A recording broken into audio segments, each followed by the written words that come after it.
Cardano, Ribbitcoin, Zergo, Mofa, Pirate, Solani, Solano, Sigbo, Fuchsia, DoCoin, Token Market, Market Maker, Makerspace. All of these things are part of what we call the crypto ecosystem, or as some call it, Web 3.0. We have with us today one of the foremost experts on various things to do with blockchains and of their cryptographic things on the internet, Liz Franczak, the owner of... Wait, why did you just not say my name right? Franczak Coin. And, of course, Liz Space. Liz, welcome to the show. Thanks. Happy to be here. I am so glad you're back. I am so glad you're back. Could you imagine if I had to do this episode without you? You abandoned me. Oh, I thought you were saying. I thought you were doing a bit, and we were going to doing a bit. That was cute. Doing a bit, but we've gone to the bit. I to didn't abandon sincerity. you. You abandoned me. No. Yes. You said you were going to kill me. I did not say that. You said if Liz quit the show, you would kill me. Liz, I did not say that. He's fucking gaslighting right now. I didn't say that. I mean, he said that he was going to kill me if... I would only quit the show if I was dead, which means that you would have to avenge my death. So then I think that would be appropriate. Well, because that implies that one of us would have killed you. I would never kill either of you. But I don't know if, you know what I'm saying. We're all alive right now, and that's the important thing. Yeah, we're WAGMI. Welcome back to the real TrueAnon. Jeffrey Epstein. Jeffrey Epstein. Jeffrey Epstein. Jeffrey Epstein. Come in. Brace. Jeffrey Epstein. Yes, my ape. What? Yes, my ape. Hello. Hello. It's such a pleasure to be back. It's a pleasure to be here. Did you miss me? I did. Thank you.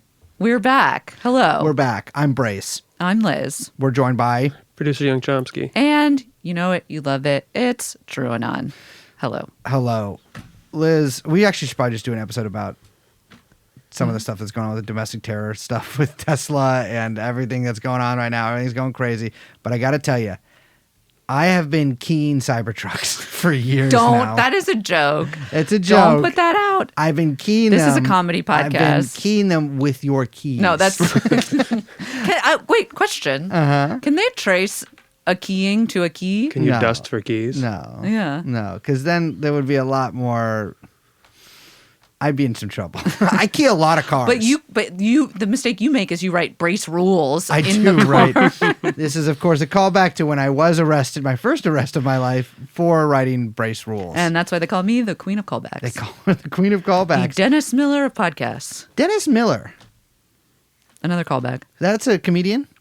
Some say. The leather jacket It's guy. debatable, I think. You would be the Dennis Miller. No, I could never be the Queen Latifah, the color maybe? commenter Who would for you the be? NFL. Queen Latifah? Well, that would be fantastic. I would love it. Oh, God. She's still kicking, right? We should get her What? on the show. Oh, my God. You really didn't watch the Oscars. No, was she at the Oscars? Hello, everyone. Hello. This is our Oscar special. We're talking about crypto today. We are. It's not that we want to keep talking about crypto. We don't like doing these episodes. It's that crypto keeps making us talk about it. This is something that I think we do need to tell people. This isn't like our pet thing that we're like... It somehow has become one of our beats. You love crypto. Here's the thing. And I sit back and think about this quite often, more often than I should, because I should really stop thinking about everything. I should have bought Bitcoin when it was 40. Yeah, try 13. But anyway. I did. 10 years in prison. So a lot of things that kind of started as joke TrueAnon beats have sort of all cohered into the Trump administration and into our present. I do think about that a lot. I do. Really, was it our third, fourth episode that was about Brock Pierce? Yeah. Like, that's fucking crazy. I know. Not to mention, obviously, we are the foremost experts on Elon Musk and Tesla, obviously.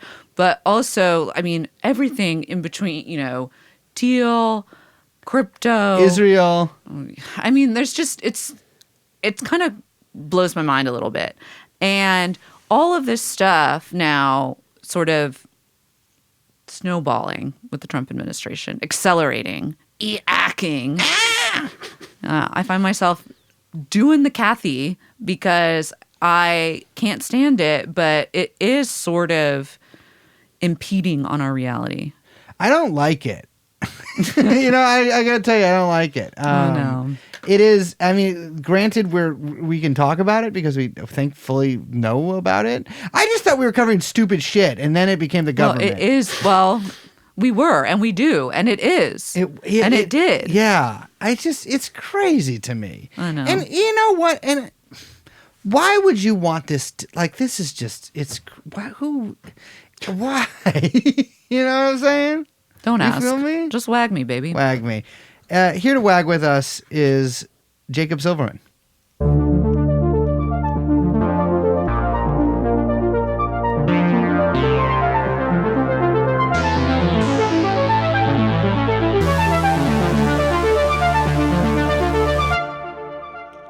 I love this shit. While you two birds were yapping or squawking or whatever you do up in your little trees, your fiat trees, I've been down here looking at my portfolio. Now, many people know that I invest heavily in several different blockchains. Web3, things like that, various artworks that are created algorithmically, sometimes including music, and sometimes generated by AI generative technologies such as the ones that are on the internet.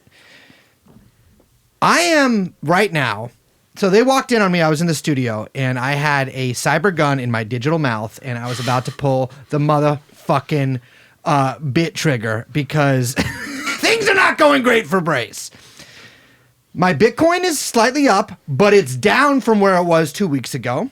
My Doji is at 0.0167576 cents right now.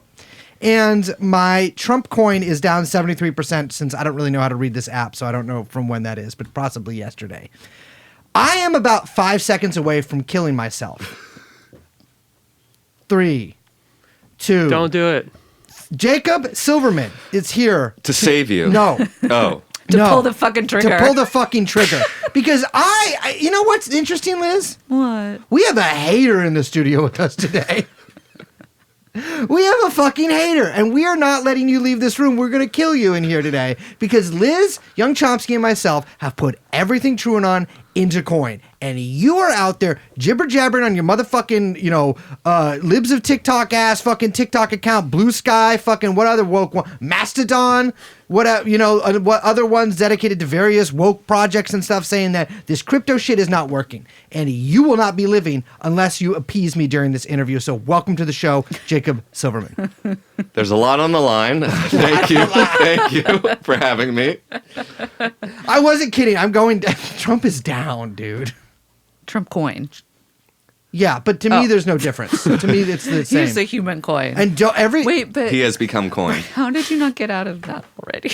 How did I not get out of that? Because every time, there's a little behind the scenes tip for people. Every time that we talk about some finance, every time Liz is like, we have to do an episode on this or I'll kill you. That doesn't happen. It's implied. I invest a little amount in that so that I get notifications from Robinhood about what's going on with it. So that when I talk to Liz in the future, I'm not even kidding. I sound like I know what I'm like following stuff and know what I'm talking about. Welcome. Thank you. We were going to have you on last week, and then we bumped it because the White House just had their first big, what was it called? Digital Bitcoin conference, where they had all business leaders all together. Plus the FIFA guy. Plus, oddly, the FIFA guy. The FIFA guy. But also, that is not that surprising. It's not. When you're looking at kind of like global racketeering. Yeah, Absolutely. You got to include FIFA. He wants to learn about new payment networks for bribery. Yeah, I mean, clearly. Totally. He's probably one of the biggest users. But they all gathered at the White House. pre-Tesla December to Remember event, and to talk about Bitcoin, specifically the newly announced, strategic reserve? It's the strategic Bitcoin reserve, and then there's also a crypto reserve. The digital asset stockpile. Exactly. So it's a twofer. So, Jacob, I understand that you are presumably with a last name Jewish, live in New York City. That's and right. are a journalist. Yep. So you don't maybe understand that in the real world where the rest of us fucking work, oil is strategic. Cheese is strategic. Women are strategic. And the U.S. keeps a huge stockpile of each of these things in different various crates or whatever in mountains. What I don't understand, because this is kind of your wheelhouse, Yeah. how is there a strategic reserve for Bitcoin? Let's back up to the beginning here. Sure. Where did this idea come from? Because a strategic reserve is... Well, there's the implication of strategy there and a reserve that we are going to need it. Right. Is there going to be a situation where it's like break glass for an emergency for Bitcoin? Yeah. What people have been saying, of course, is that if the idea of like some strategic reserve is a little silly because if you're hedging against the dollar, well, one, what are you doing? Because if the dollar collapses, we're all in trouble. Bitcoin's not going to save anybody. But also, we have the dollar. Yeah. We're the dollar. Yeah, of course. And the whole beauty of being the global hegemon that prints the world's reserve currency is that you can keep doing it. It doesn't make any sense. But this idea has been going around for a few years, well before Trump had his crypto conversion, because the government does seize a lot of Bitcoin because it's used for crime a lot. And so it's seized as a matter of course in all kinds of court cases at all levels and in various other instances. And I think for a while the industry has been sort of salivating like, how can we do something with that government crypto, or how can we get our hands on it? It's almost like seed money for something. Other governments, of course, have a lot of crypto. Like Bulgaria at one point had like the most Bitcoin in the world, I think. But it's Bulgaria. It made like a huge organized crime bust, but it's like... it's a little different now where they're talking about basically like the government's going to start day trading crypto practically. Like they have different excuses like, oh, this is going to be revenue neutral and things like that. But the basic idea is to get the government involved in the crypto markets and help provide a floor for asset prices. Right. From what I understand, Trump's beautiful sons have been involved in this world, sort of in the interregnum of the Biden years. And Trump realized, probably via his dysgenic children, that he could kind of get a lot of support from this sector and have that as like a big in to the tech sector. And so, he's spoken at like Bitcoin conferences multiple times, I think, but very spectacularly last year when RFK did as well, because RFK was really positioned to be the Bitcoiners. Yeah, Bitcoin. he got superseded. I mean, he was like the dog coin people liked him. Every coin motherfucker liked him. And then Trump goes out there and he's like really making a lot of promises. It's super unclear. In fact, I would actually say it's super clear that Trump doesn't necessarily know what Bitcoin is from the way that he talks about it. I've seen him give several interviews. I know that he knows it's a digital asset. I'm not sure. I think he's probably in the same boat as the rest of us. We're like, I don't really see the use of this. Yeah. He said so in like 2021, by the way. Yeah. Yes. Very prominent. He was like, this doesn't seem to have any use value. And it was what you're saying, up until that, like he had to make the big deal with RFK, that he starts embracing crypto. I remember I was working at the New Republic at the time, and I wrote just like, a daily take. Trump had said that Bitcoin seemed like a scam because it competed with the dollar. And that's actually a reasonable thing to say. And I wrote like an 800-word take that morning for TNR, so I remember that. Like he actually had a somewhat grounded opinion about it. But obviously that changed. So the reserve is made up. I mean, and he promised this from like the get-go. And there's been a lot of hype in the coin community, which I'm not, but a certain Protestant diminutive friend that I have is a large member of, big-time member of. He has gotten a lot of support from them because basically it's like if this happens, the thinking behind this was like if the government creates some kind of reserve, we didn't know what it was going to look like, but if that happens, like there might be like a big surge in the market and all of our coins are going to go up. And so when Trump was elected, I mean everybody watched in delight, as I'm sure all our listeners did, as your Bitcoin portfolio soared. Yeah, WAGMI. WAGMI not, however, because Bitcoin did not soar. It kind of... Yes. So the government announced that it's not buying Bitcoin, that it just has Bitcoin. It's a hodler, and it's going to continue to hodl it? It seems so, but the way they're talking also is, I mean, Trump has said at that crypto conference that they had, like, oh, you're not supposed to sell it, right? He said something like that. He's like, No, then he's like, who the hell knows? yeah, then he said, who the hell knows? To be fair, I agree. Yeah. I agree too. But, they first definitely want to sort of take a census or an audit of, like, where is crypto in the various government accounts, and then kind of put it all together.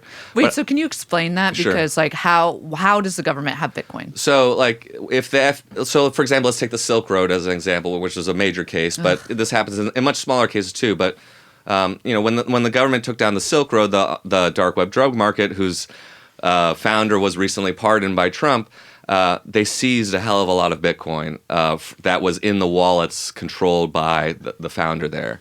Billions of dollars worth. And then there was also, but this being crypto, there was some of that money was stolen from the Silk Road. Some of the cops working on that case stole money and then went to jail. Do you think they had the patience to hodl? Because I bet some of them sold so early and are now looking at those prices and are just like, well, one thing I meant to say is that there is that, like, sort of seller's remorse that, and the government, people in the government have been talking about that, like Trump and but Sachs specifically, David Sachs has said, like, the American people missed out on X billion dollars worth of price appreciation in Bitcoin, because what has happened over the years is that, yes, the government is holding Bitcoin, but not in the hodling sense. Like, I believe what they usually do is periodically some of it is sold into the market, kind of at that daily market price through, I believe, Coinbase. And the Marshal Service has a contract with Coinbase to custody Bitcoin. And every time that happens, isn't it, like, incredibly destabilizing to the market? It can be, because it's like There's unleashing a flood of liquidity into the market, and it causes crazy volatility in the pricing. Right. So there are probably ways in which to slow that down, maybe, and sort of more slowly releases that into the market and bring some return for the government. But, the fact that Sachs is talking about, like, missed out profits or profits that they missed out on, that tells me that, like, they're looking for profits. They're going to look to trade or to make money off of this, which is just at its core is not what the government's supposed to do. The government is not in the profit-making business. It's not supposed to be involved in daily markets like that. So this is what I truly just do not understand. Yeah. And I don't understand. And I've said this before on the show, and I'll say it again. Crypto makes zero sense to me on any level, except for, like, the most basic one, which I think must be too stupid to be the reality. But what Trump is saying during this, and sort of what the implication of the reserve is like, this stuff is just held by the U.S. government for some reason, and it's going to be held indefinitely, as Trump kind of, like, jokes about, like, we're going to hold it. But then, you have David Sachs saying we missed out on all this profit. Like that's going into your bank account. We missed out on all this profit. People don't understand how the government It's works. not even that It's so much, to be crazy. honest. It's like, it's a lot of money. It's a lot. It's like 20 billion, which is like a big number. But, like, when you're talking about government revenues, that's not a big deal. But, like, it's this is the thing with, like, all the coins that I just, like, everyone says they're holding it because they're trying to find the right time to sell it to make more money, which will drive the price down and cause other people to sell and crash the market, right? That's, like, the dream of selling crypto, no? It's a little bit of a game of chicken in some ways, because, like, they're trying to hold it until the price is right, like you're describing.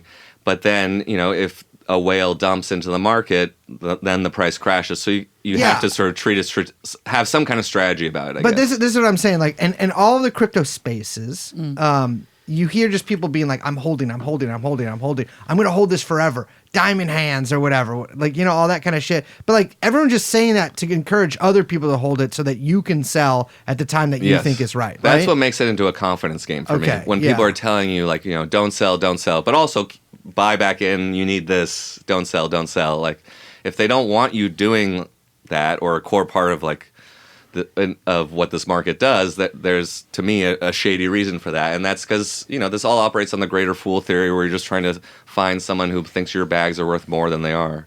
And is some of the Bitcoin of the guy that Trump pardoned, Ross Ulbright, I mean, that's a lot of Bitcoin the U.S. seized, not only from him, but the guys who have worked for the FBI who stole it from him. is that going to be in the reserve? Because There's I'm been like, they freed this guy and they're like, oh, actually, whatever, it's all good, but we're taking his money. There's well, been we do some that with pretty much everyone. Yeah, I guess that's true. That's true. We do lots of asset seizures, and Yeah. actually, which was another thing that like someone mentioned to me. The government does seize crypto as a matter of course in investigations, but like, we've seen how asset seizures go. If cops know that like crypto's sort of like on the table to just be seized, and then used somehow, like we might start seeing a lot more asset seizures of crypto, like on local levels and stuff. But there is some question, I think, whether Ross Ulbricht will ask for his money back, because I don't know what the legal situation is, but he was pardoned. So he may ask for some of it back. There have been also, of course, some crypto companies that set up some wallets for him, and people were donating money to him. And he was already... It's crazy to donate money to he went to Congress and met with like someone, maybe Thomas Massey or someone like that. Of course. Great. Yeah, I think it was Massey. Yeah, wonderful. Of course. So we're going to be strategically holding Bitcoin a la Fort Knox. Yeah. Which means it actually won't be there. But so this is set up so it's going to be all of the asset or all of the Bitcoin that all of the agencies already have, right? Have already seized from criminal activity or whatever. Everyone was bummed because they thought they were going to announce that the government would start buying Bitcoin. But they said that they won't be doing that, but kind of left the door open that could be a move down the line. I think that's where they want to get to. I think they have the reason why they started with just saying what does the government already have is because they don't have to go through appropriations in the Senate or anything like that, or in Congress. And so they don't have to appropriate new money or claim to divert money. I think they can just say, we already have this, and work from there. And I wouldn't be surprised if maybe they'll say, like, oh, we're going to sell some of the Bitcoin and then use that to buy crypto, or if they re-divert money. I think the goal is just going to be to start buying those tokens, all the shitcoins, Solana, Cardano, all this stuff. But I think they're going to try to find a way around like the normal appropriations process. So my question, this is like so basic, but so this is operating in the Treasury. Like, how is this actually working? Like, who is in charge of this? How is it managed? Like, do we know any of that? That's a good question. I'm not sure. I think it would run through the Treasury, and Besant seems supportive of it. And because it's kind of Lutnick's also like little pet project. I think Lutnick would love to have control over it. I don't know if he will be allowed so close to it, but for those who are listening who may not know, Howard Lutnick, the Secretary of Commerce, is until recently the CEO of Cantor Fitzgerald, New York financial services firm, which is basically the U.S. banker for Tether. Which, if you listen to the show, you should know about Tether. And and his company owns 5% of Tether. So like Lutnick really wanted to be Treasury Secretary and wanted to be the crypto guy right there. He still, of course, is going to have a role in this stuff, I think, but not the prime supervisory policy making profiteering role I think that he wanted. Yeah, in fact, I think Elon really was pushing for him to be Treasury Secretary, and everything that I think everyone has kind of seen from Lutnick in the past like month and a half has been like, well, thank God you're not the Treasury Secretary. Like there were articles about him in the fall about he's not very well liked on Wall Street. I mean, this is a successful guy, but people just think he's a prick. Well, and also just like, let's call a spade here. All these other Goldman, Citibank, like if you work for them, you're likely going to live. Cantor Fitzgerald has an insane kill-death ratio because of the tragedy of 9/11. And I just wouldn't go to work for that. You know what I mean? I mean, it's just ridiculous. Yeah. He can't take care of his own people. He himself, though, has been very lucky individually. Yeah. Exactly. And that's because he sacrificed those souls during 9/11 in order to increase his portfolio. But that's a topic for a different podcast. And so we're creating this strategic Bitcoin reserve. Okay, wonderful. 200,000 Bitcoins. The Bitcoin price is not happy about that. It's going down. And I think that's revealing too, is that like you both have mentioned this, I think, a little bit, like they've made all these attempts so far to juice the crypto markets and it hasn't worked really. Or it works for 6 hours, and which says something, of course, about crypto and its limited viability, but also maybe says something about like, I don't know, we all thought that even they thought like, okay, they get in there, they start putting money into crypto or supporting it on a government level, and then all the bags will inflate. And it's kind of a problem for them, I think, if they can't even pull off their own scheme. Well, it's funny. We were talking about this before we started recording, and this is a little off topic, but there was a kind of like coming into this administration, Bitcoin people, kind of everyone adjacent on the right, even sort of just like general kind of like art crypto kind of like trend people or whatever. We're like, oh, we're going to see this like now we're getting back to the like Trump mania of the market and like everything's going to be crazy. It's boom, boom time, like 80s, whatever. Let's go. Yeah. The age of excess is back. And it has been the exact opposite, even as these guys are like actively trying to juice a lot of stuff, like you're saying. And it almost seems kind of sad, like these kind of like sad, desperate pleas to kind of make this kind of like American Psycho moment like happen again, and yet like nothing in the culture and the political economy is like working to kind of actually make that happen.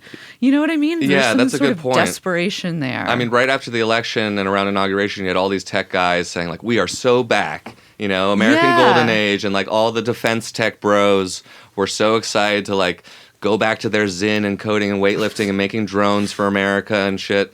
And you know, from Mark Andreessen on down, all these guys, and it's just. But I think what we might be running into here is the fact that like Trump is just so destabilizing the whole economy that like they can't get their crypto grift on really when stocks are plummeting, when corporate America itself is like not hiring and universities aren't hiring. Like I was in DC yesterday for the day, and I was just talking to some friends from college, like regular people who worked in various governmental roles, and like. Everyone there's looking for jobs, or like, and there's no jobs, and people are being fired. Like, people's lives are being thrown into chaos, and like their ability to be basic consumers and stuff. And large corporations are trying to, budget out like multi-billion-dollar timelines of supply chains in relation to the tariffs, and they can't do it because the tariffs keep changing. Like, I do kind of think that maybe if he hadn't done all the tariff bullshit and just try to tank the economy on day one, that maybe the crypto grifts could have worked actually in a way, or could have, we could be seeing the bubble reforming for them. Yeah, it does seem like everyone is everything is kind of like too crunched, and if you're cutting everything and stripping everything away, you're killing liquidity, which is just gonna nothing is gonna move. Yeah, and so you're seeing everything kind of just like stop up, and it's it's not gonna be the kind of exuberance of the 80s. It's going to be the fucking stagflation of the 70s. And there's no there's no consumer interest with crypto right now. Like, so what the plan of the industry has been, first we get institutional money, so they went and got the ETFs and stuff like that, and now they're trying to get institutional and government money. But because regular folks aren't buying in no matter what the industry says. So if you can't create that FOMO for like the public, I don't know how this is going to really work. I mean, that's the whole thing with crypto to me since the beginning. It seems like it's like a concerted effort by people who kind of created this stuff to get everyone to kind of buy into their fucking stupid little schemes to make more money for them, because they're the house now. Yeah. You know what I mean? And like it like, remember the Super Bowl where like every ad was a fucking crypto ad or an NFT ad? Right before the FTX crash. Exactly. And then the next year there were zero. There were zero ads. But they're still acting like it's everywhere and so widely adopted that like this just makes sense. They're acting like it's 2020 or 2021 again. Yeah, you're totally right. And I think actually one point that you guys just made me think of, which is that like back then when we had that bubble a few years ago, the economy was a little struggling. I think it was during COVID, but people had some extra money at home sometimes from checks from the government, and like there was still also a lot of unemployment. It was still low interest rates at the time, so it was like the tail end of the ZIRP era. Like there were things frothing up the economy and letting this all happen that just aren't in place now a few years later. Unless you fucking haters stop doing your crazy fucking BPD shit about Elon Musk and let the doggy dividend hit the motherfucking checking account. Because once we get $5,000 from firing DEI consultants, we are buying crypto, ladies and gentlemen. This is straight up Liz Franzak Finance Corner. If you get money from the government, tax return, or even they accidentally give you too much on the tax returns and you might have to pay it back later, a good thing to do is keep that in crypto now. But I want to talk about, too, the digital asset stockpile. The DAS, because we got the Bitcoin crypto reserve, because the Bitcoin is it's very strategic. Very. But the other digital assets are a little less strategic, but still very interesting to me. Ethereum, which I love. XRP, which I don't know what it is. Also known as Ripple. Ooh, I love Ripple. Solana, which is sort of like the Latin kind of coin that they have there, and Cardano, it's called, which is also very Latin. So I was looking into these. People are probably familiar with Ethereum. And I'm not certainly not explaining anymore. XRP is, I was like, oh, it's Ripple bullshit. Blah, blah, blah. I read about this a while ago. I need to read about it again. I'm fucking only got so many minutes in your life. Solana is, of course, hugely, that's like the VC thing, right? Like, it was like funded and founded essentially by like a consortium, including Sam Bankman-Fried, including Sam Bankman-Fried, including Sequoia, A16Z, Sean McGuire, America's most Irish Jew, and they said they couldn't do it. They said they finally taught one to read, and A16Z, which is actually, I was shocked to see the guy. Have you ever seen this guy, Mark Andreessen? I believe there's something about his head, right? Oh, he's ugly. He's ugly, Jacob. I mean, Mark, if you're listening to this and you look in the mirror, I'm going to tell you, get in that car. Oh, you can't because it's probably electric. But go out and buy yourself a vintage car. Close that garage door. Put on some Neil Young and just fucking fade into black. But Solana was like funded by all of these VCs. A bunch of them still own a shit ton of the token. And also that's what Trump coin, I think, runs on, right? Yes. And so a lot of the recent shit coins are on Solana blockchain. Yeah. And then Cardano, Cardano, I got to tell you, ladies and gentlemen, Coindexter has found his new coin. I could see Coindexter liking Cardano. I love Cardano. So Cardano is great because it's bullshit just like all the other ones. But it's going to change technology as we know it forever. Believe me.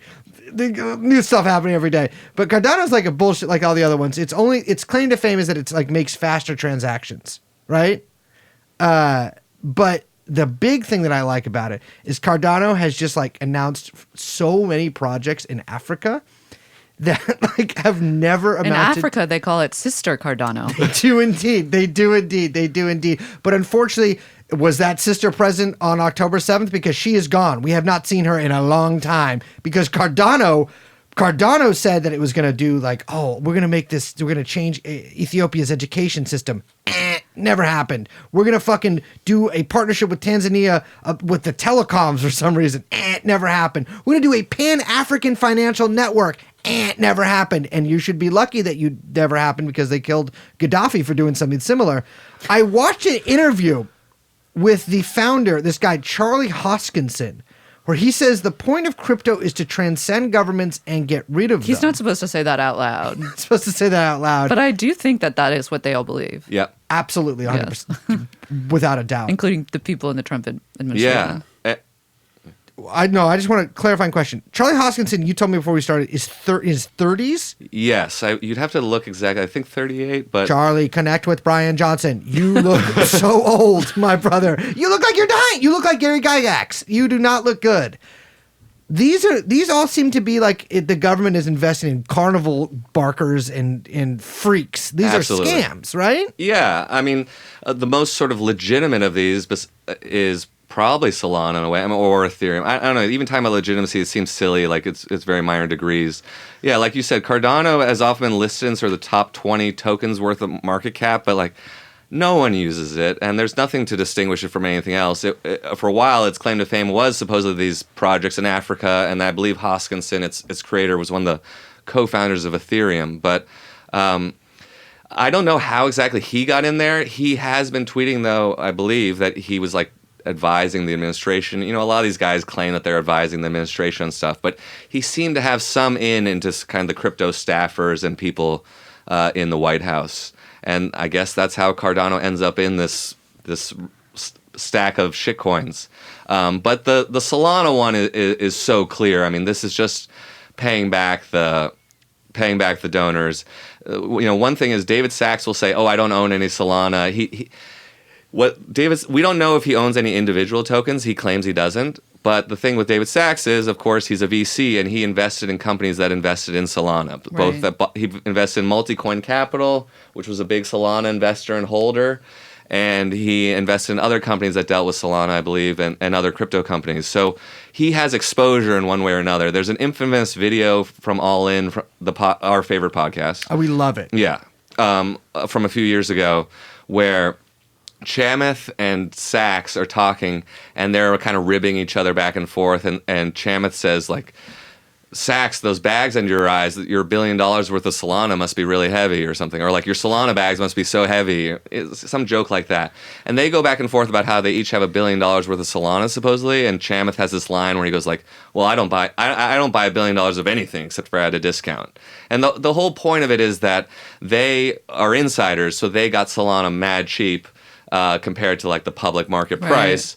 And that they're just waiting. This was 3 years ago or so, to dump on the public. Now, this video has gone around a lot, and even one time Sachs responded to me when I posted it and claimed, like, you have no idea what you're talking about, blah, blah, blah. But the point is, of course, that these guys have massive exposure to these tokens, either directly or indirectly.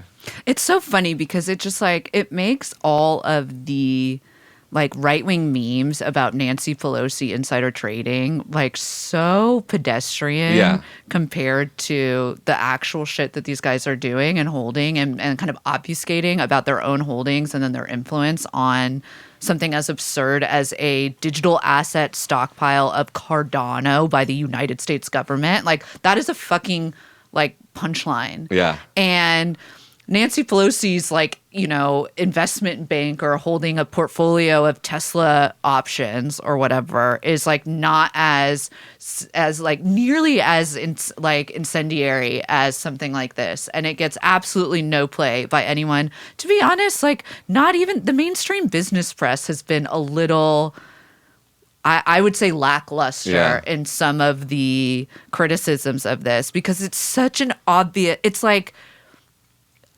you know, I'm going to insult countries if I name it. It's like, it's so obvious, like, how just depraved and clear grift it is. It's low class, Liz. Like everything else in this fucking administration, it's low class. It's criminal. I mean, it's just so obviously criminal and just stealing from the public to enrich people in office. I mean, it's like so absurd to me. And then you have people treating it like at face value and saying like, well, you know, perhaps there is a use value of There's no use value of Cardano. Like all of this stuff. And I know that everyone knows this. And this is every time we do an episode about coins of various types, Brace, you talk yourself into thinking that you just don't get it, but you do. It's that the only use value is for speculation. It's just speculation and crime. And so, like, we're in a situation where, I mean, not to, like, lib out or whatever, but you have the U.S. government basically institutionally backing to the point of, like, basically saying we will probably bail out, and we'll talk about that with the Genius Act, because I do want to mention that, like, the, like, criminal money laundering. Like, that's literally what all of this is doing. Yeah, and we've already seen some of it kind of in action. And I don't just mean, like, the history of crypto crime over recent years, but, like, you know, people have been worrying about avenues of corruption and stuff. But as you guys know, Justin Sun, one of our favorite stateless crypto entrepreneurs, he bought $30 million worth of World Liberty Financial tokens and publicly talked about it. Steve Witkoff and his sons congratulated him, because Steve Witkoff's sons run World Liberty Financial with the Trumps. And then he bought another $45 million. And then I believe it was last week the SEC paused its case against him, or presumably is dropping the case against him for fraud. You're kidding me. I wish I were. Wait, you're saying that this criminal, Justin Sun, he buys a bunch of products from a company that's owned by Donald J. Trump and his disgusting, I don't know how they came out of a woman so beautiful as his ex-wife, whatever her name might be. And the Witkoffs, they own a company together. Justin Sun buys things from them, and then his case is dropped? Yes, and the thing is, he didn't even buy anything. He just gave them money, basically. He bought the governance tokens, supposedly, which you can't do anything with. So basically, he gave a $75 million bribe, and then his case was dropped.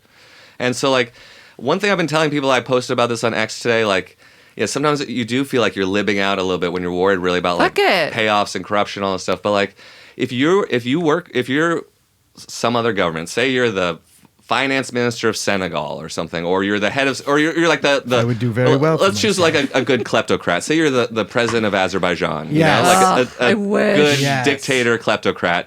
You're about to have a meeting with Trump or like the secretary or Rubio or something, and you want something from the Trump administration. Yeah. Why wouldn't you go buy $50 million worth of Trump token or World Liberty Financial or whatever? Like, it's in the direct financial and realpolitik kind of interests of these other countries to like pay him off whether he wants it or not. I mean, this is Goddamn emoluments. It's Yeah. the goddamn emoluments clause. And this is what frustrates me so goddamn much. Because guess what? All you little fucking people wringing your hands, Hunter Biden being on the goddamn Burisma board was a motherfucking crime. It was. It Sure. was. Whether it's technically an illegal one or not, in a real regime, that boy would be deep underground, alive, but contributing by maybe making a place for us to put our bitcoins. This new regime, they're just doing the same thing. These people are self-dealing, and none of their little freak fans give a fuck. And I gotta tell you, I'll say it before, I say it again. There is no amount of racist I could be to tolerate crooks like this in charge of our government. It is shocking to me. But that's what I mean. They're all fucking liars. That's what pisses me off. You go back to David Sachs for a second. David Sachs, disgusting, by the way. He looks disgusting. He fucking goes out there with his weird. You know what he looks like? David Sachs looks like a Peter Lorre in a land where fast food was very cheap and maybe even free. He looks like an engorged Peter Lorre. And I love Peter Lorre. I think Sachs looks like shit. But Sachs is going out there and he's talking. He's like, I've sold everything. And he's going on Twitter. I've sold everyththing. You are one of the least trustworthy human beings that I've ever laid. He looks like He has the sad fat, eyes. He's fat Lorre. He does have mournful eyes. And hopefully maybe his family will at one point. But Sachs is like going on. He's like, oh yeah, I've sold everything.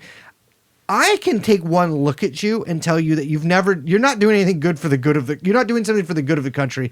You very clearly have never done anything for the good of anything in your life. You are a fucking scumbag. So forgive me if I don't believe you that you've disinvested yourself completely from this stuff. Yeah.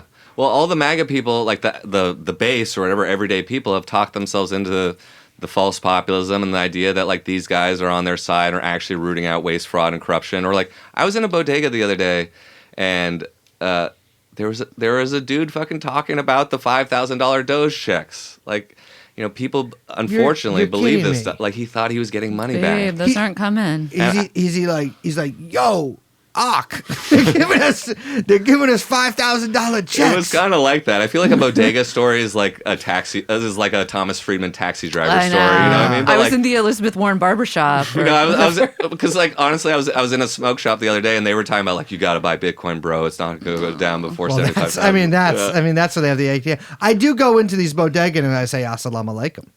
That's what I say. How's that go over? They love it. Yeah. They love it. But I say, give me menthol jewel pods 5%. And they say I only have 3%. I say I've never seen a pack of those ever in my life. Why would you sell those? 3%. But this Zyn stuff is out of control. Don't get me started. We were just talking about Liz Zyn. eats them. Did you know that? No, Liz you eats know Zyn. what? This is why I hate Zyn.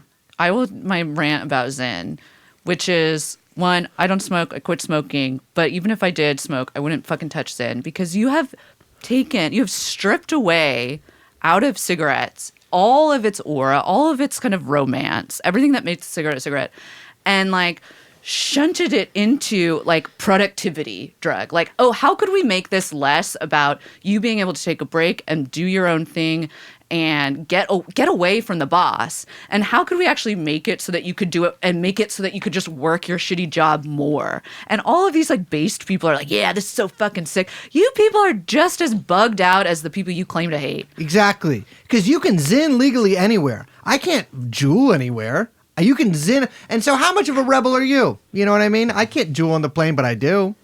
I do, and I do it in babies too, because I give kids it because the science is not settled. Cigarettes even, Liz says that. I've heard they're healthy. And also, I just like, you're never going to get me to buy into a productivity drug. Yeah, Like, I hear that. yeah. sorry. Also, if you listen to what Liz just said, but think of her doing a character as the Pope from Transylvania, then it makes a lot of What? sense too.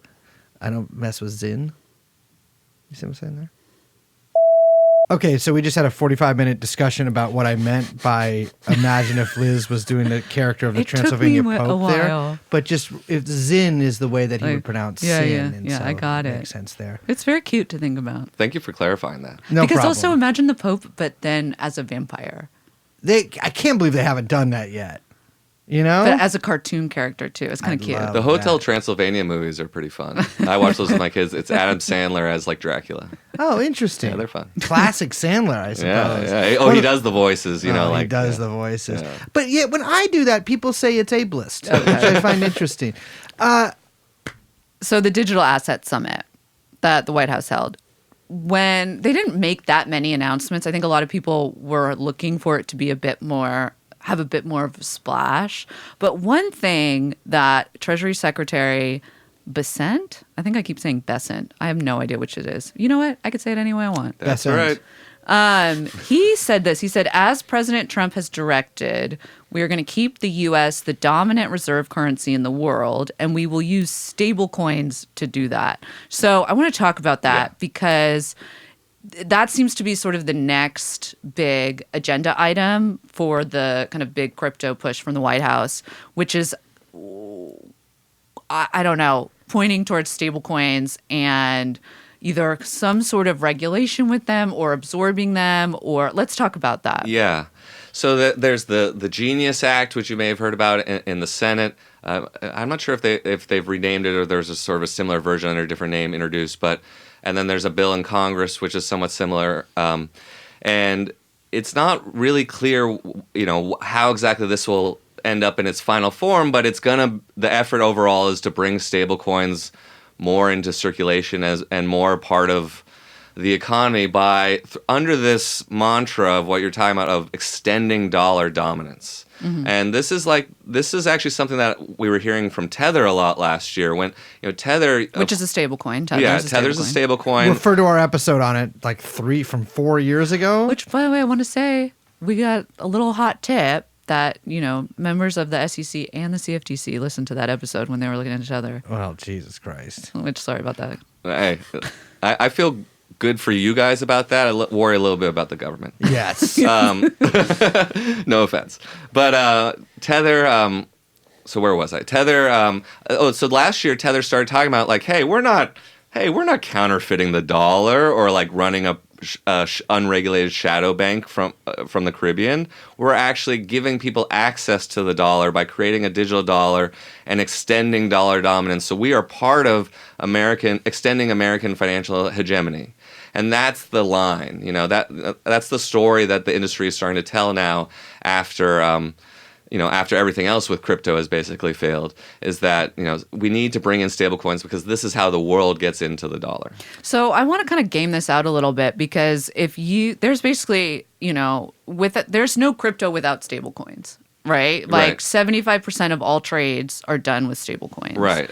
Yeah. So, and a lot of that, just real quick, is because, you know, say you're going into a crypto market, you want a lot of these exchanges might not have fiat on-ramps and off-ramps, you know, so you may only be able to buy within stablecoins. So wait, by that, we have to go even further. By fiat on-ramp and off-ramp, you mean I can't, like, put my actual dollar bills that I earned at my job into this. I have to buy these stable coins in order to spend them. So it's like casino money. Yes. It depends where you're doing business, basically. Like if you go onto one of the big exchanges like Kraken or Coinbase, you could probably, put in your debit card or your bank account or something. But like if you're doing a DeFi exchange or anything like that, any decentralized finance, you have to use the casino chips, the stable coins, to buy those tokens. And basically, you know, it helps keep the crypto ecosystem somewhat separate from the banks and from the mainstream financial ecosystem, so you don't have to switch back and forth between real money and fake money. Real quick, though, I want to say that is in the use case there would be for an individual who's going into the crypto market, right? I'm going to Coinbase and I want to trade whatever fucking shit I want to trade. So I need to get Tether, whatever, to go in. And that's true, but that's like pales in comparison to the use of stablecoins in dark pools, right? Or in liquidity pools that are used by either hedge funds or larger I don't know, non-bank entities, we'll say, or criminal organizations that are also looking for like massive amounts of entry into the kind of crypto market, right? Mm-hmm.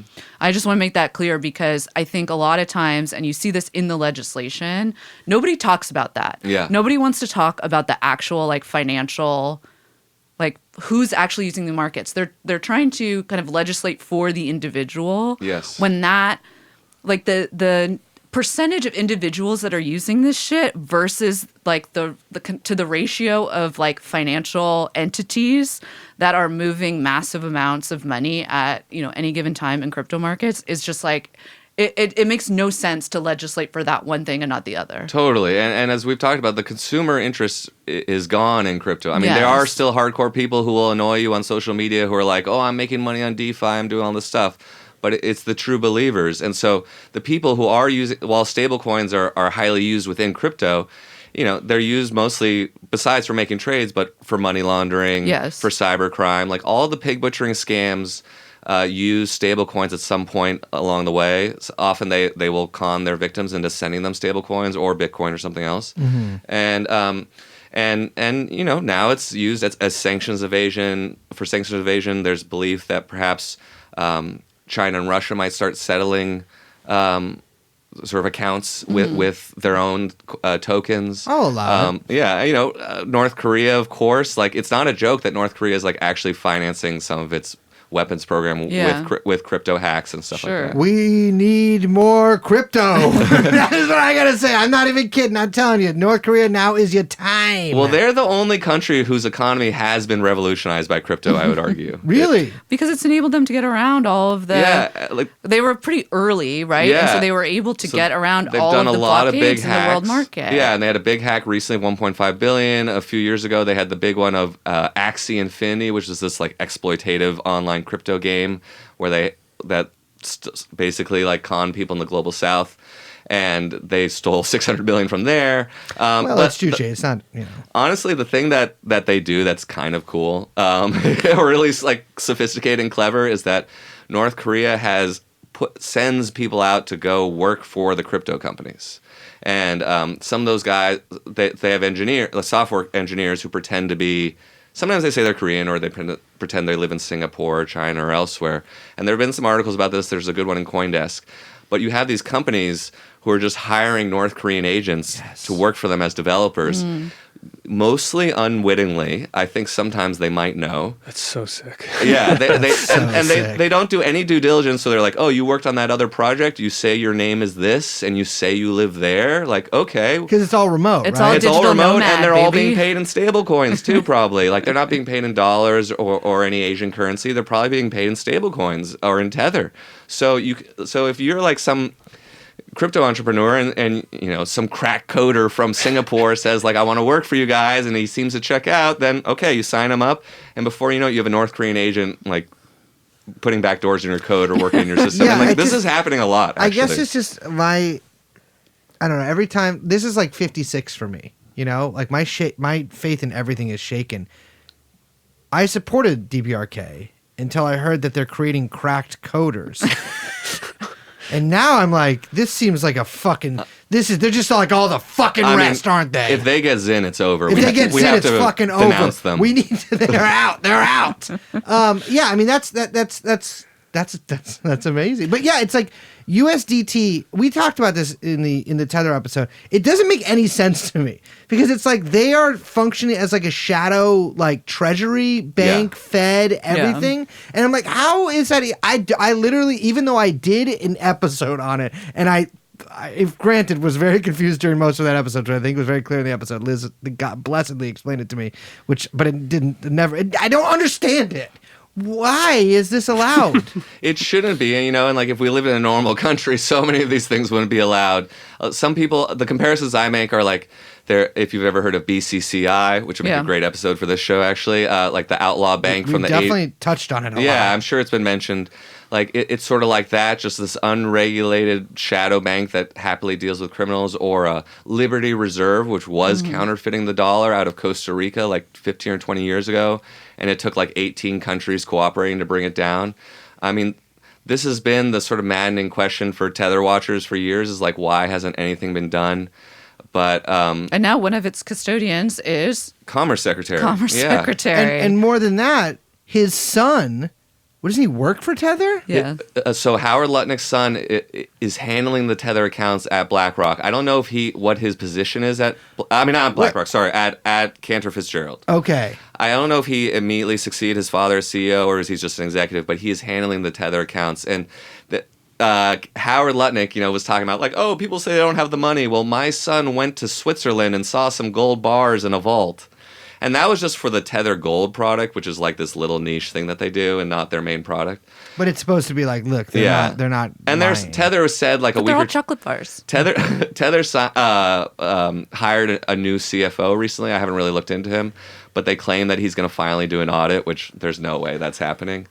And there was also a picture the other day that Paulo, the CEO of Tether, posted that I think he was in D.C. on Capitol Hill. That That's was crazy. a little surprising to me. Like, people are always like, you're surprised by stuff, and I'm like, well, not surprised, but like when things sort of, they're little symbol or sort of like lines that you see crossed every day Yeah, now. yeah, You know what I yeah. mean? Like, and one of them is like Trump starting a shit coin or something like that. And when you see someone from Tether who wouldn't have entered the United States under the Biden administration, simply would not, just like Justin Sun would not have come to the U.S. Like, I asked a PR person for Tether a couple years ago, like, do they ever come to the U.S.? We could interview them. And they're like, no, they don't really come to the U.S. So like just seeing Paulo on the Capitol steps, like Yeah. for me, and I think for people who watch this stuff, it was a big deal. Like the criminals are in charge. It shows how everything's changed. All the investigations are gone. Like it's amazing how quickly it's turned. Hold on, because I recently, I've been very liberal for about 2 months. Yeah. But recently I've become very conservative and a nationalist. And so what I don't understand is how is there, like, if we're kind of integrating some of our like financial stuff with this company, Tether, their company doesn't come to the United States of America? They're actually also banned from doing business in the state of New York. I don't even know how they can work legally with Cantor Fitzgerald. Maybe that stuff goes through subsidiaries in other states or countries. But I don't understand. If we're like these guys are doing like a shadow Fed, but they don't come to the country of this? That's right. But they're patriots, don't worry. But this is what's crazy to me, because I've been a nationalist since I heard about it. And it is just like, it seems like, this is what drives me so crazy. It's like these are the most like globalized, internationalized Totally. motherfuckers in history. Like none of this is even American at all. Like No. this is some of the stuff is just like not even real. It's just in cyberspace. And like this is supposed to be our big nationalist project that we have some fucking guy, some guy that doesn't even exist in another country and he can't come to this one, but it doesn't matter because it doesn't exist, doing all this stuff with our financial system. Right, and then it's kind of insulting when it's sold to people as kind of extending dollar dominance. Even in that language, which is supposed to be kind of patriotic or whatever. It's like it's like asking like some shady overseas bank or organized crime, like, hey, make sure more people start using the dollar overseas or something. There's just no sense to it. Yeah, I want to talk about that because I do think that that's an important part to understand with the kind of stablecoin push, which is that if we understand that, like, if you want to expand crypto, that means theoretically that will increase the demand for dollars via stablecoins because you need to exchange dollars for stablecoins in order to trade crypto, right? Okay. So with stablecoin demand going up, that will then increase the demand for U.S. Treasuries because stablecoin issuers, custodians, whatever, the people that manage these so-called vaults, right, where, if you're getting dollars, you don't want to hold dollars because that doesn't make you any money, so you buy treasuries. And that's why we know that, like, stablecoin owners are one of the largest owners of U.S. Treasuries in the world. Like, I think it's like they're the 18th largest holder of U.S. debt, like larger than Germany, which is like kind of a fucked up thing to think about, by the way, because you're like, this stuff isn't real. And then it's like very, very It's real like, on that level. By the way, the global money laundering syndicate is a huge holder of U.S. debt. Yeah. And so when you start and we've been hearing for like, it's ever since, let's say, the invasion of Ukraine, it's been getting louder and louder and louder since then about like, oh, de-dollarization is happening, or all of these countries are trying to make moves to like exit the dollar. You have all of these big holders of U.S. Treasury selling, and it makes a lot of people in the United States in power rightly very nervous, because you want to maintain dollar strength as the kind of global reserve currency.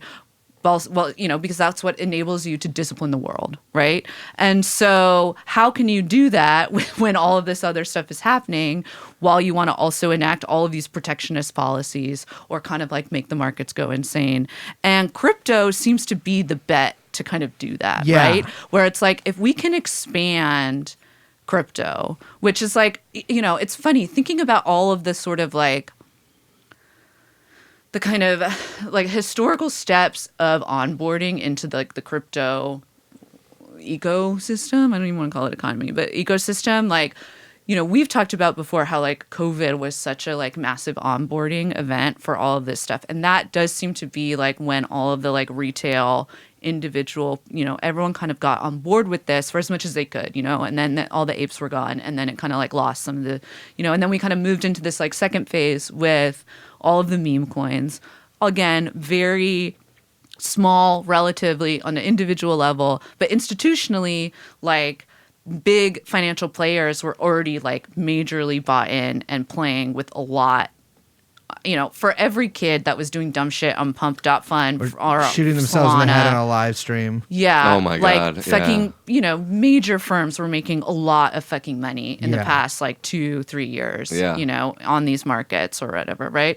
But now that's all kind of like drying up, or there needs to be like, we got to get more and more and more. Yeah. And so now the government literally needs to come in and not just like, okay, we're going to try to prop up Bitcoin, with this one reserve. Let's see if we can do that. But now also like we're literally going to backstop this with the dollar. Yeah. Right. Which is like kind of like freaking me out a little bit.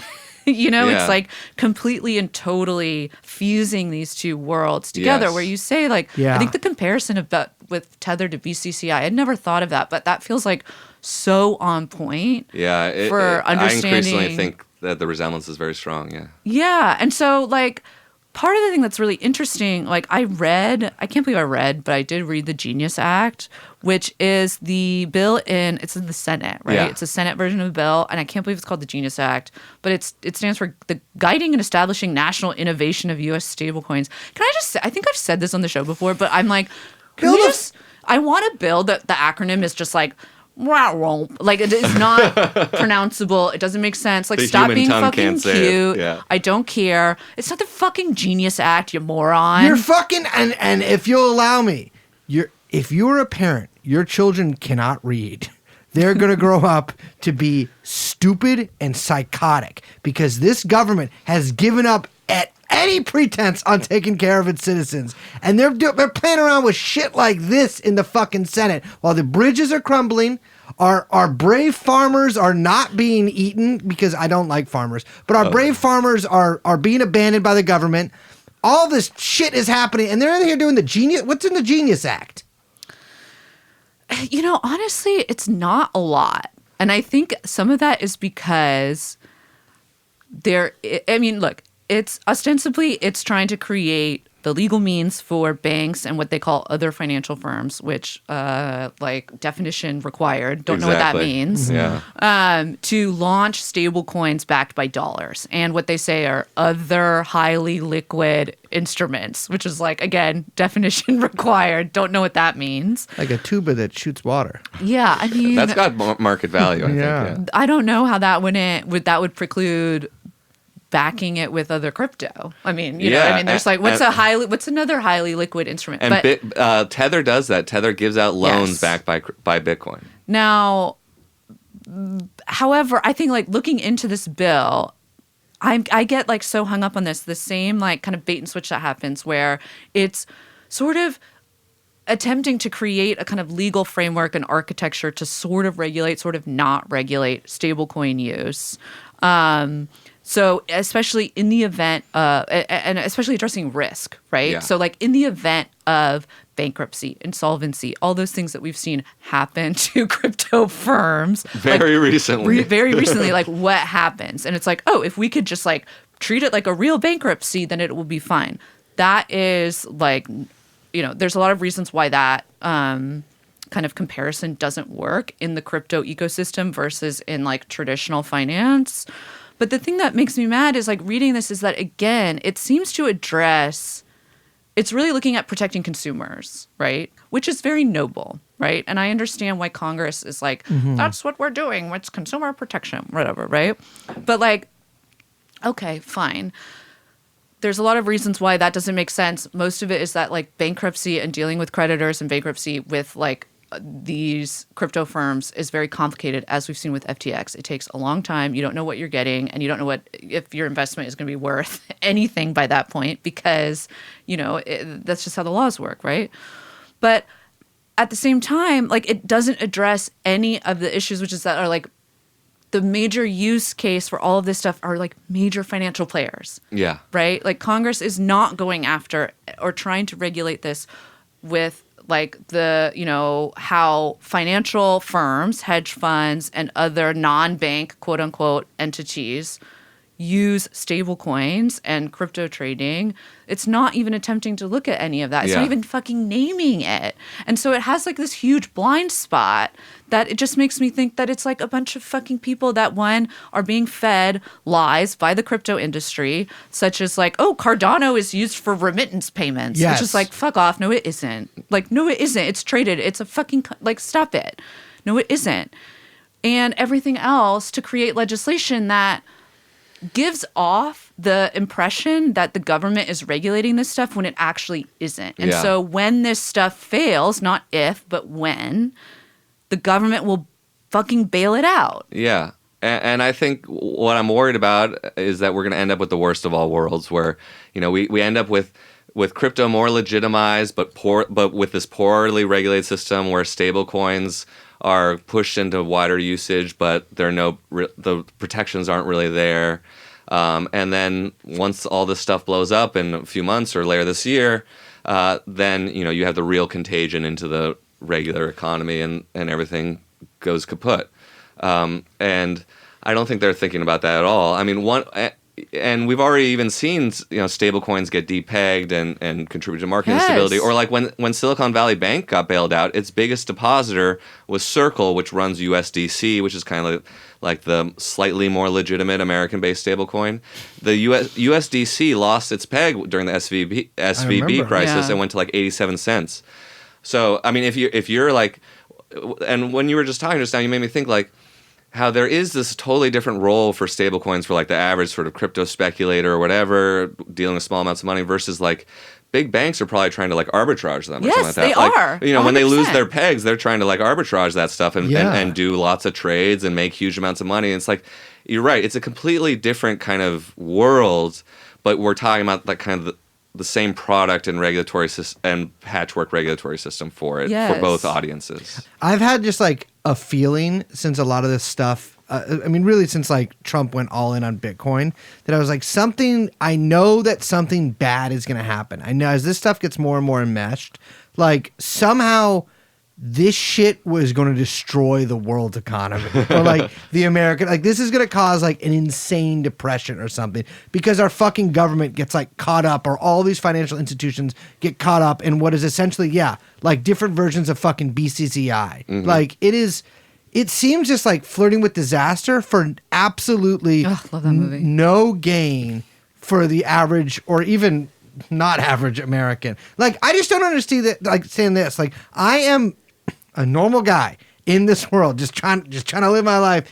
What is this giving to me? Like, how is this helping me? Who is this helping? This seems to just be helping like a bunch of people who A, don't live in America, and B, fucking hate me, or C, well, actually B and C are kind of the same here, or like run these companies and have lied consistently since day one about the uses of their products and about what the ecosystem is going to be like and what this is going to get to society, have told bald-faced lies day in, day out, day in, day out, Yeah. in order to trick me into buying their product so that I can get fucking ripped off. Like, and this shit is just like, why are we doing this? Yeah, they're looking to America. The industry is looking to America to be its exit liquidity. Yeah. You know, like A16Z is probably underwater on some of its crypto investments. Hugely underwater. Yeah, and I would assume. And obviously, we've talked about Saks' crypto exposure. This doesn't help anybody. And this is, you know, as sort of a fellow normie, I get so frustrated sometimes when it's like, this is how I feel like when people, when they're talking about like crypto being some future source of prosperity, is like how I feel when some of these tech guys start talking about longevity research or conquering death. It's like, motherfucker, I just want healthcare. Yeah. You know what I mean? Like, I don't need to live forever. I don't need you guys to figure out eternal youth. First, let's start with giving everyone health care and not wait for like you to crack longevity, and that maybe will trickle down to us in some way. And I kind of feel a similar way about crypto stuff. It's like, let's secure the rudiments of the economy and the banking system, whatever else. Not that I expect the Republicans to do that, but it's like, this is just sort of a parlor trick on top of things that is not actually helping anyone except for their donors. The thing is that they have hollowed out every aspect of society so much so that like there's no job market anymore, right? There's no meaningful way to kind of move up in society. Yeah. There's no, I mean, advanced education is too expensive and doesn't give you what it was promised. That home ownership you can't get anymore because it's just completely overtaken by landlords since 2008. And so for a lot of people, it's like, well, the way that I can get in on this is, the only way I could advance in society now is to fucking do a pump and dump. Yeah. And fucking spectacle myself in the you know, slop economy and try to ride the wave up with these fucking criminals. Yep. And hopefully I don't get got on the way. Yeah, I think that's totally right. And I think we saw a lot of that in the sort of 2022, 2021 bubble, which is that, you know, you could cite various statistics about how most people haven't had a raise against inflation in 40 plus years. Like, even just the other day, I was listening to some video. It was kind of like some sort of hustle and grind type person, a video that I stumbled upon. But they were talking about something like, you know, no one really builds wealth just from their salary. And I was like, actually, there is something to that. Unless you're like, you know, being a really high level executive or something like that. People who get really wealthy, they inherit or they, you know, have a big stock payday through a startup or something like that. A property, things like that. And I think that actually does speak to where we're at now, which is like, how are you going to get ahead? Like, how are you going to make any money? Fucking Solana, bitch. How are any of us? Like, yeah, I mean, this is the thing that I just don't like. That is so depressing because also this stuff like really does have worldwide adoption on some scale, right? Like, there are a lot of people in a lot of countries that are like bought in on this, and that's, I think, what like gives me the biggest, because I think everybody all over the world, not everybody, but a lot of people all over the world are seeing exactly what you're seeing and being like, I guess this is the way that like I can like fucking make a bag, you know what I mean? And like put something away and like, you know, actually get forward in life, or like, you know, get some substantial money, or more substantial than to be just making my fucking shitty job. But so many people buying in, I think it, you know, obviously like the consumer like it has decreased since like the high of 2020, 2021, but like it's still, there's this steady adoption of it. And I'm like, something fucking bad is going to happen. Something bad is going to happen. And something really this is like, I don't know. This is me talking completely from the place of my soul, that I think this is gonna like this smells of World War III, and that's a brace. That's a brace. No one has to co-sign that, but something bad. Well, there, you know, there was. I think we're headed towards a very bad place economically, and it's kind of this mix of the crypto stuff with, you know, the obvious destabilization over tariffs and everything else. But you know, some people before used to talk about Thiel and Musk and some of these tech guys as like, oh, they want to crash the dollar and replace things with crypto or whatever. I kind of thought that was like a little bit of like almost like a Blue Anon Russiagate type attitude. I'm a little more open to it now. It's what Liz thinks. I don't know if I think that. I think that it's on the Well, I was thinking, like, why would they want to do that? Because, like, the world still runs in dollars. Their fortunes are mostly in dollars. You know, I was sort of trying to think semi-rationally. But then you look at these people and what they're doing and their view of the world and their view of crypto and their place in the world. And it's like, maybe that is, I mean, that's the kinds of policies and behavior that they're undertaking right now indicates someone who doesn't care about the stability of the U.S. economy or the dollar. Well, I think there's a couple things, which is that, like, one, it's funny, I saw just Jamie Dimon, like, put out a quote today, or a statement where he was like, well, the economy feels uncertain, things are bad, and stocks are going down. And it's like, Jamie, you want stocks to go down because you want to buy more of your own stocks. Like, I fucking know you. It's a better price, 10% lower now. But so I think there's like that, where people are looking to kind of like, they feel like the market's overvalued and you can get a better deal if things go. So there's like some of that.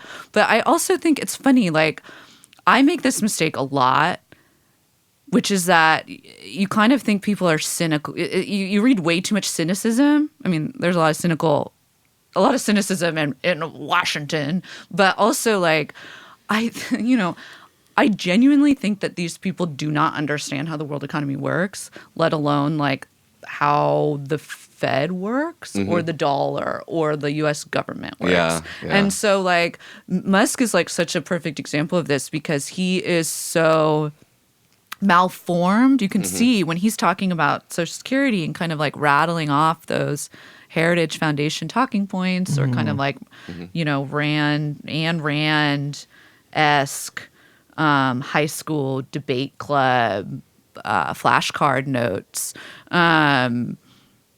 They don't actually understand how any of this stuff works. And so they really believe like, we are going to save the world because the world is so saddled by debt that we have to rescue, and then usher in the future with like crypto and all these other things. And it all kind of plays into this ideology that they're so fucking drunk on, but that is so like divorced from any kind of actual like it just like completely misunderstands like how the like sausage is actually made. Do you know what I mean? Like not totally. To whatever, but it's like no, but like you're wrong. Like you don't need to worry about it, babe. Yeah, I mean, Musk certainly isn't the first low information deficit hawk, but no one has ever had this kind of access and influence to do something about it, to say I'm going to actually start cutting off payments, congressionally appropriated payments. Sure.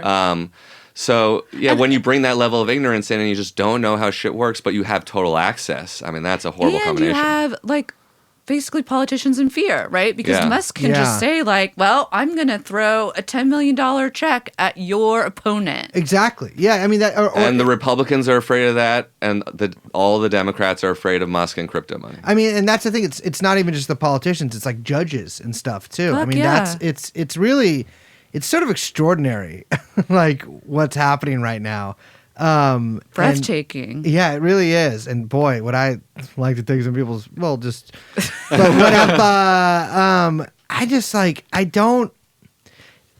don't, it sometimes boggles my mind that, like, every negative trend, like annoying fucking online bullshit that like the dumbest fucking like most obvious crooks in the world have gotten behind of like the past like 5, 6, 7, 8 years is like all now so ascendant that there's like getting enmeshed in there are these fucking, if you were a 60-year-old woman who's fucking and you're a senator and your fucking intern is putting laser eyes on your fucking profile, like, I'm sorry. This is not. These are some respect. I mean, it's just it's completely. That's my friend Cynthia Loomis you're talking about.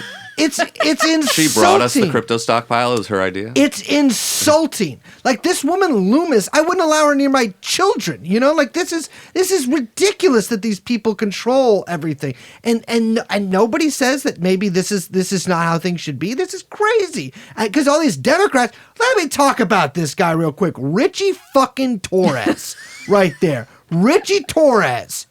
Future governor of New York State, Richie Torres, and he's doing a bipartisan crypto thing, right? Like it's like a whatever, some bullshit. It's just a way these people are all fucking bribed by these crypto companies or cowed by them. And like it's crazy. It's like there's nobody. It doesn't seem like there's anybody with any amount of power who is like, stop. This is nuts. Yeah, and I think that's one of the remarkable things about the last couple months is just like no one is enforcing the laws. Who is going to enforce the laws? Who's going to say stop? Or, you've had some things go to court, but like, hey, even today, as we're recording this, Mahmoud Khalil, who was abducted by ICE, he had a court hearing today in Manhattan. He wasn't there. Yep. He's still not free. Like, I hear from some people, including kind of an older generation, that they still have some faith in the courts as a backstop or like some other elements of the American system. But I'm just like, that ain't working, and it's not going to, especially as more Trump judges take office. I mean, that worked for Trump 1. Yeah. You know what I mean? When the deep state was all in his cabinet. But, like, it's not working in Trump 2. And the liberals are pathetic. Oh, my fellow liberals. Pathetic. I hate to watch them. And but the thing about the crypto stuff that I kind of keep coming back to is it really does seem like so many people are just like under the spell of this Molochian, fucking hypnosis where they're like, this money's going to go up. We're all going to get our fucking WAGMI. We're all going to make it. We're securing the bag. Like it's going, and it's like, it's based on nothing. It's like a cyber superstition. You know what I mean? That's well put. Yeah. And they lie to people. I mean, that's what's so galling about it. It's like, oh, we've been in Web3 for a little while now. I just want to ask you, listeners, American or whatever you are, listeners, has your life improved from Web3 or any of this, the new technological advancements, even in Web2 at all? Of course it hasn't. Yeah. Your life has gotten worse. I sometimes I remember about 10, let's see, this was actually a little longer, but I think it was 2013. I went to South by Southwest and I wrote a piece on it, sort of like a takedown of how ridiculous the place is. I actually remember seeing This witch house shit sucks. About the tech part. And I remember actually seeing Musk talk, and at the time he had like 6 or 8 kids, and they're like, "How do you keep up with all your children?" And he's like, "Oh, I don't." He said something like, "I don't see them that often." But I remember there was a speech there from Yevgeny Morozov, the tech critic, and probably not the kind of person who'd be invited to South by today, but he gave this speech, and he's like, in his thick Belarusian accent, and he's like.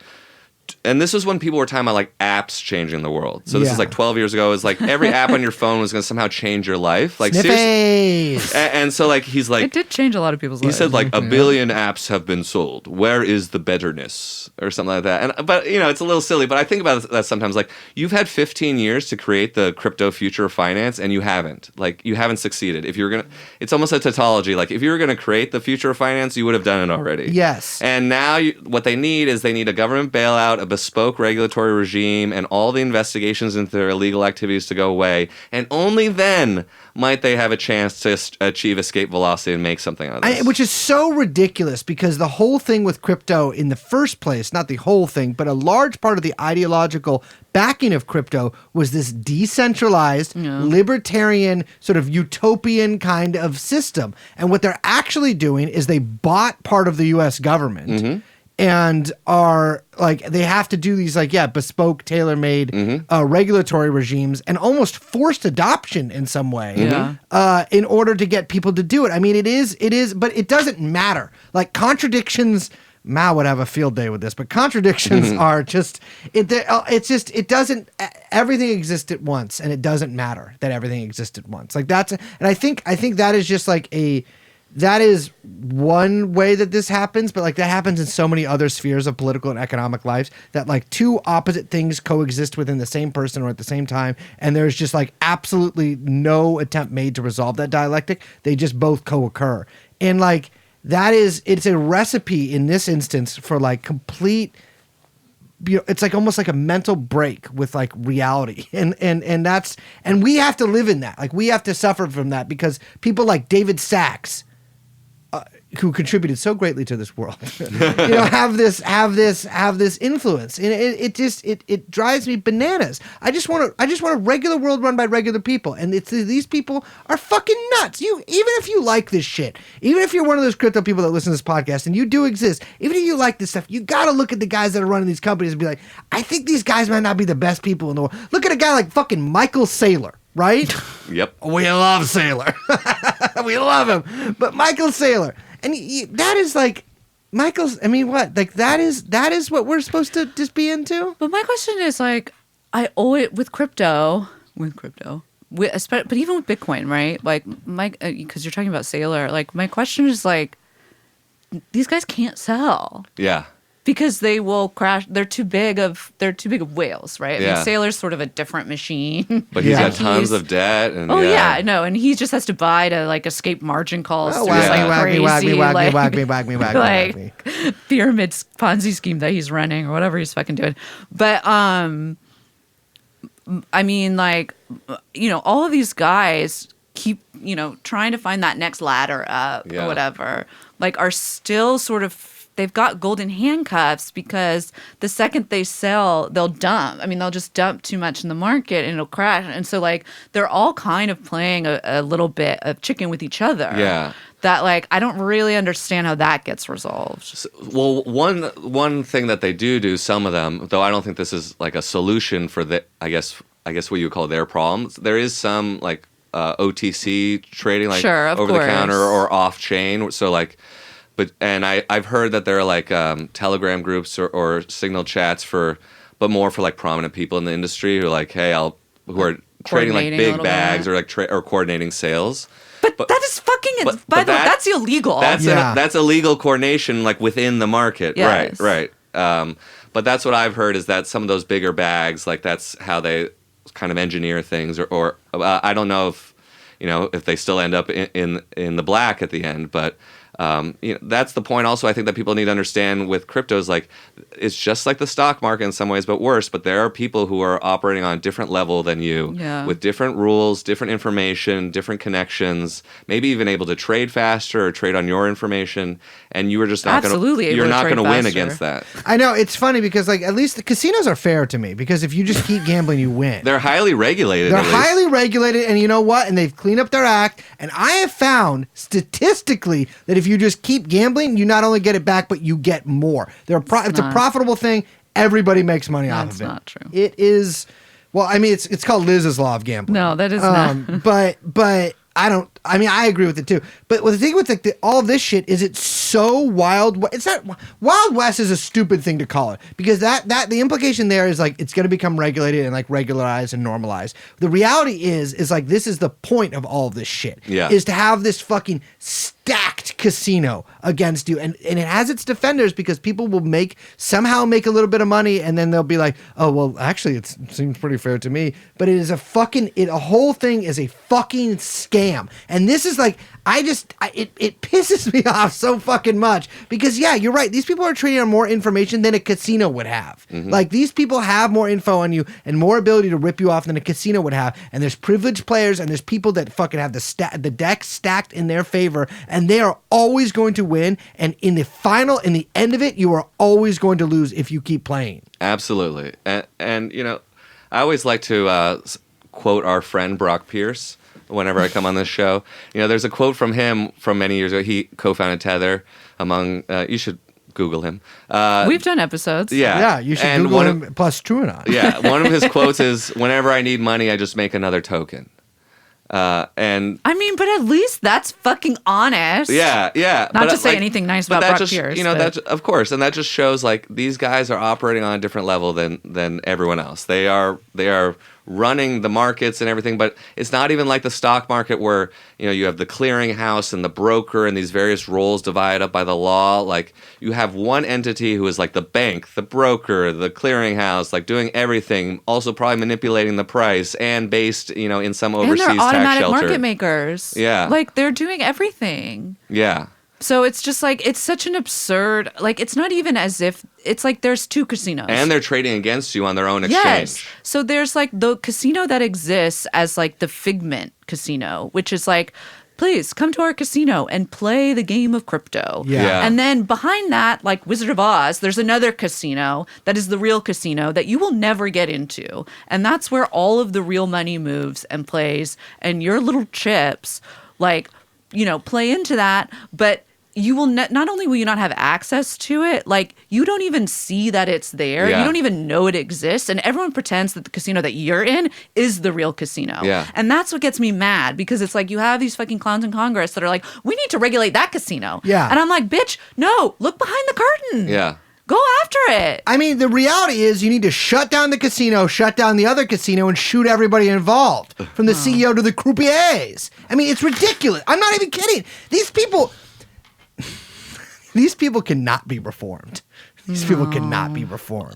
I mean, These people can be reformed. well, no. Well, to take a little piece of that, maybe a little more gently, I really think one of the main problems with the Democrats is that they just don't see the crypto industry wholesale as their adversary.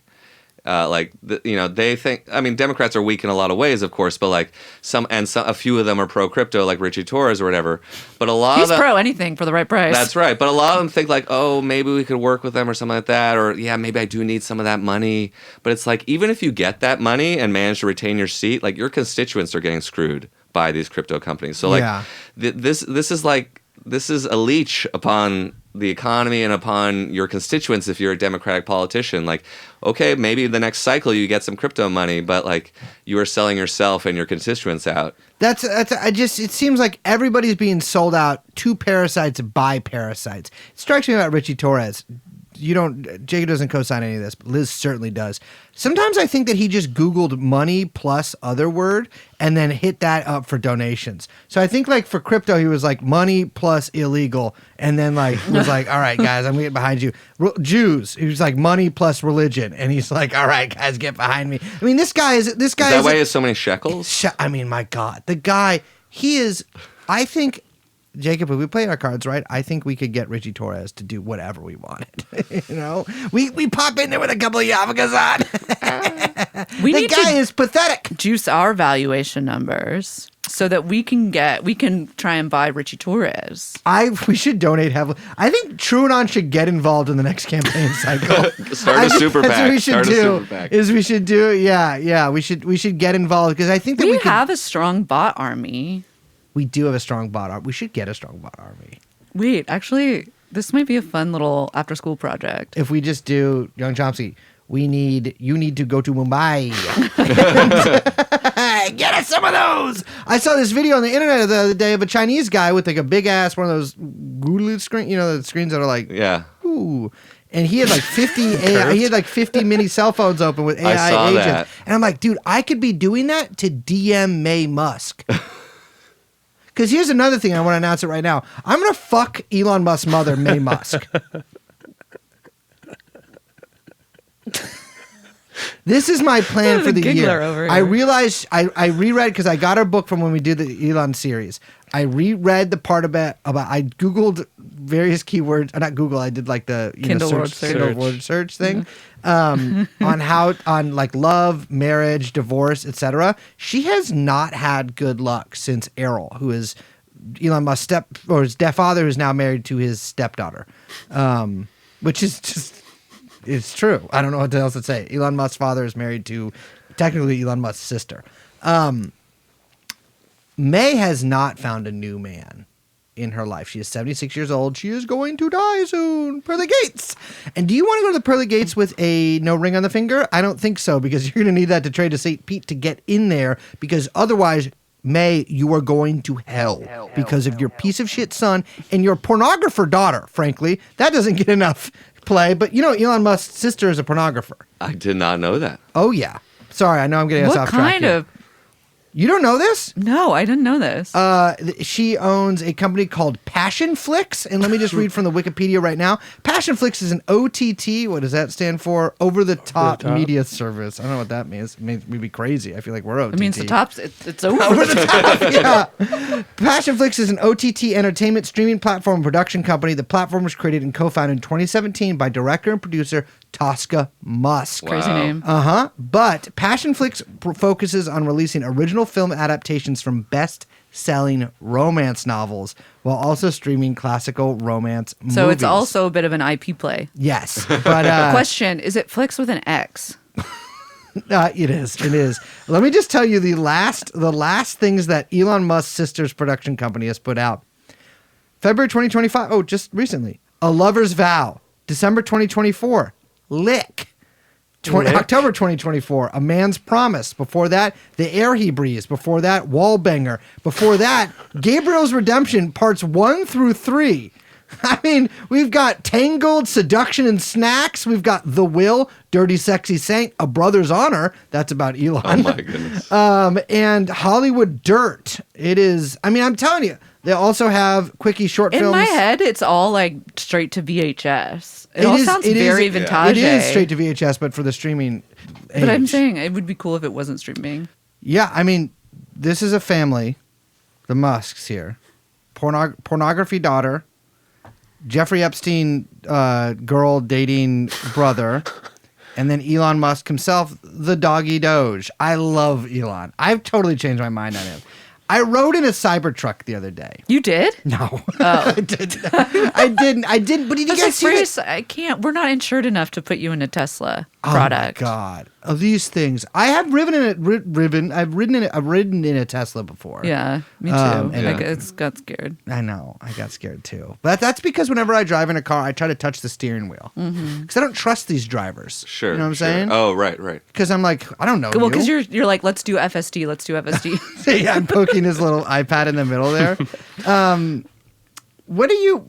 Let me ask you this: What are you grateful for? What am I grateful for? What if I started ending all interviews like that? What do you? Let me ask you this because you've been so fucking negative this entire episode. What are you grateful for? You know what? Someone was talking to me online today when I was criticizing the crypto reserve, and they're like, "We have a cheese reserve." I was like, "We should have a cheese reserve. You can eat cheese." So I think I'm grateful for the cheese reserve today. We do have a cheese reserve. What's up with that, by the way? Who came up with that and why? I'm I'd like to assuming know it's more the about cheese it. lobby. You Yeah. know, that's when the Dutch was coming here during the Civil War. Is that That's like we needed to prop up cheddar prices? Is it when and like some sort when there's of, like, nuclear war and cheese the trade war? elites have to go live in the mountains so that they can eat cheese? Estimated at 1.4 to 1.5 billion pounds. I think that's nice. It's kind of like a diarrhea nuke. If if we were ever to go to war with my people, we could just give us. You know what I'm saying? They could just give us that. Maybe this is how we solve the Israeli-Palestinian conflict: was we just like flood the region with cheese.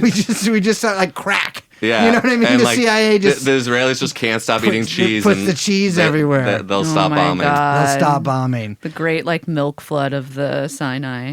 That's what The they land call of me. milk and honey. They call me May. They call me the Great Milk Flood of the Sinai. And you are my Cleopatra. That's the different river. But still, Jacob, I'm grateful for you. Thank you. Yeah, sorry, that wasn't a great answer, but I do. What are mean you it. really I do grateful mean it. for? Man, I'm grateful just to be here, be healthy and alive today. That's lovely. Really am. Okay. I'm a normie. I'm going home to a spouse and 2 kids. You know, I'm grateful for that kind of stuff. Yeah, that is true. I'm grateful that you're going home too, so that we can have a players club in here. Yeah. I was gonna. I mean, you know, when things get dicey at home, I might have to crash here a little bit. Yeah, but- that's okay. No, it's okay. You can tap into Liz's Ciroc selection that she's got back there. Liz is a bunch of Ciroc and Goldschlager in the other room. You Nice, can fucking nice. Liz's private reserve. She doesn't let me touch it, but I do relapse on it occasionally. And you can touch some of my buzz balls if you would like. No opening. Liz, what are you grateful for? I'm grateful for you. I'm grateful for you too. I missed you. It's nice to see you. I know, you too. I'm grateful for you and Young Chomsky. And I'm grateful for God. And for the podcast TrueAnon, I'm Liz. My name is Brace, the Midnight Mover, Belden, and we are joined by Jacob. Silverman, You never thought about upgrading? Goldman. Yeah. One time in high school, I was in. This is really stupid and nerdy. I took Russian language classes, and I was in a Russian Olympiada, and I won. Whereas, like, I won second place, and I go up to get the medal, and the guy's like, "Maybe next time you should change your name to Goldman." There we go. So I've been thinking about it ever since I was 13. Is what I'm trying to tell Oh, you. yeah. Because, of course, many have called me Platinumberg. And we're joined by producer. Young Chomsky. And we'll see you next time. Bye-bye. Let's go shoot. Jeffrey Epstein.